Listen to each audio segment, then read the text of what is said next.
Hello there. Good morning, good evening, or good night. My name is Mitchell Coleman and I am an alcoholic, and I have your daily reflections for today, September 29th.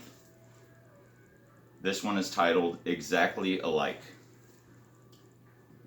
Frequent contact with newcomers and with each other is the bright spot of our lives. That's from Alcoholics Anonymous, Big Book, page 89. And it continues.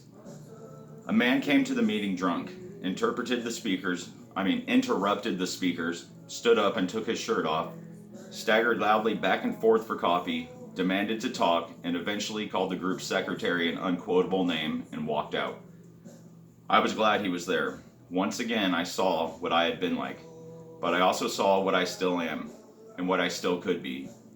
I don't have to be drunk to want to be the exception and the center of attention. I have often felt abused and responded abusively when I was simply being treated as a garden variety human being. The more the man tried to insist he was different, the more I realized that he and I were exactly alike. That's always good, like we say, seeing that person on day one of quitting in the groups is always so good, because that's who we are, really. We know who we are. And it's easy to forget what we were like the more sober we get. And that's where we can end up making these excuses on, like, we figured it out, we can do this. So that's why it's important for me to be at more meetings and see more people that are fresh in it, because it does remind me of what I used to be like and what I still am. Because I know if I went out to drink, I would be right back as that annoying person, that drunk, loud, interrupting person. How many times I've had stories that people had told me how I was acting and how embarrassed I was and didn't want to hear the rest of the story. That's just who I am when I'm drunk, and we all have these character defects when we're drunk, but in my opinion, a lot of that is just stuff that we are now, like, already.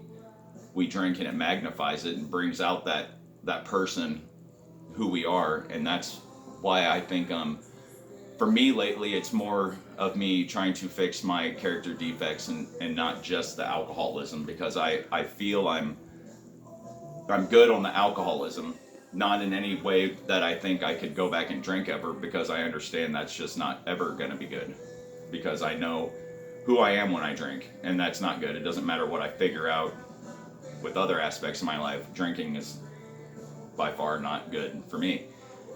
So now I'm in this process of learning how to cope with things differently, rewire my brain in certain aspects of my life as well, my thinking, my ego. There's a lot of things I've been trying to study up on and change, because just because I'm sober doesn't mean these character defects have disappeared. It just means I can now focus on them more, and I don't need to be drunk to try to not realize them. I don't need to try to forget them and block them out to the point where I'm not learning anything. I'm just staying drunk and numb to the world, and I don't want to do that. And I just know the importance of seeing that person that is like that, because that's me. I am that annoying person. I am the guy that wants to be the center of attention, and that comes back to our egos again. We all have such egos that we carry around, and it's really hard to get rid of that. And it's something we can all work on as a collective, if we all just can focus on what ways to make ourselves better, understand everyone else, and try to help everyone else, and just understand everyone else and not try to push our opinions on them. And kind of sidetracking there, but I'm just I'm very psyched on this daily reflection, because this is very important for us to stay focused on why we're doing it. So seeing that person struggling and fresh in it is very, very important, because there's a reason we're in this. We're alcoholics. We're in recovery. No matter what the case is, no matter what brought us to this life, we can't go back, and we know it. And it's not a good thing if we do. We know it won't be a good thing. And that's all I really got for today. I hope you guys are all having a good day. I love you, and peace out.